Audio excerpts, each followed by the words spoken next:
Welcome in. Day 3 of Paul's second annual mock draft. Why is it taking 3 days? Because we only do these 5 at a time, people. And we don't have a show tomorrow. So you'll have to wait till the weekend to find the back half of the draft. That's what we do. It's called a tease, people. That's what we do in this business. Number 11, the San Francisco 49ers. A great many needs. They had to clear things off for cap space this year. As you saw, Deebo Samuel's out the door. They thought about trading Brandon Ayuk.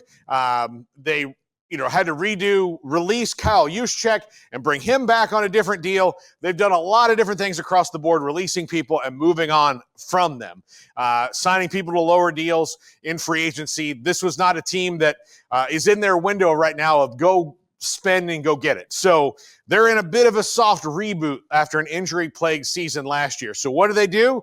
I think they start the defensive line, and the defensive line freak of this draft is Shamar Stewart from Texas A&M. Testing out amazingly. Now, his production on the field as far as sacks goes, not great, but he's really good against the run, and the sacks, I believe, will come, especially on a defensive line like San Francisco that's coached the way that they are. Number 12,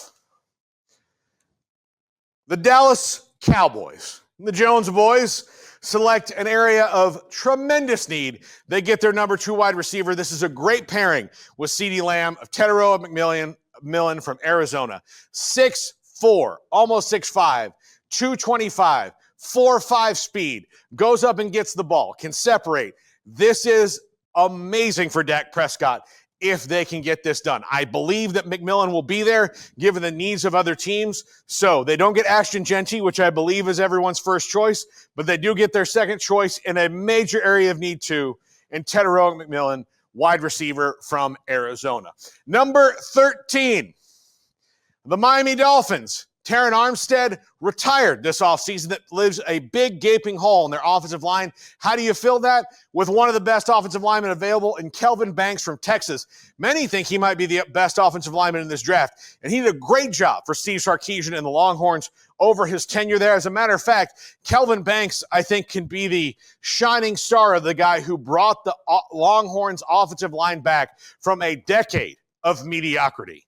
A decade of mediocrity along the offensive line of Texas. I know that, guys like Quinn Ewers and Arch Manning and, Matthew Golden will be kind of the faces of the Texas Renaissance. Jahdae Barron, who I have going later in this first round. But if you really want to know why Texas was so good the last couple of years, it starts with those 2 big defensive tackles that went last year and this guy right here, Kelvin Banks. I believe the true face of the Texas resurgence, because they started finally getting and developing guys like Kelvin Banks. He'll be great in Miami for Mike McDaniel. Number 14. Protect your online privacy with Nord VPN. Browse securely, access content from anywhere, and keep your data safe with military-grade encryption. Whether at home or on the go, Nord VPN ensures your digital freedom.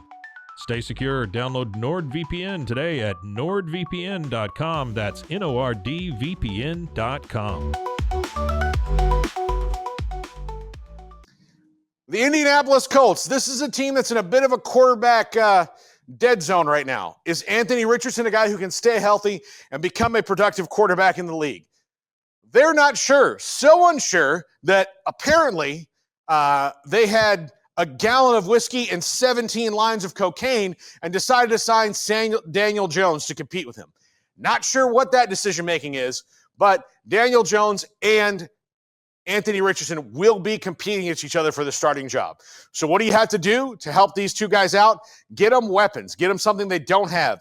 The tight ends in Indianapolis are a waste of time that they have in their roster right now. You know who's not a waste of time? My absolute favorite player in this draft, Tyler Warren, because he can do a lot of things. He was so much fun to watch at Penn State, and I don't enjoy watching Penn State that often. They're quite bland.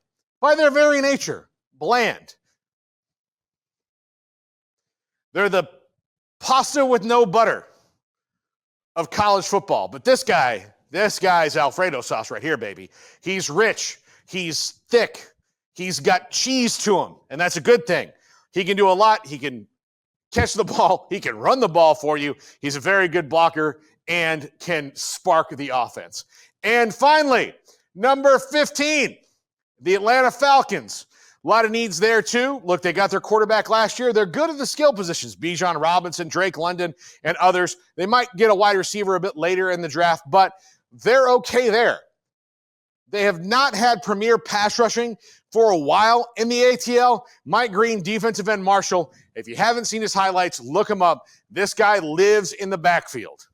He has a condo, a timeshare, an apartment, whatever you want to say, a summer home in the backfield. He will get to the quarterback. He can help them out right away. Super athletic dude. Mike Green for Marshall at number 15 to the Falcons. That is going to do it for the top 5. That is going to do it for the show. We are off tomorrow for Easter.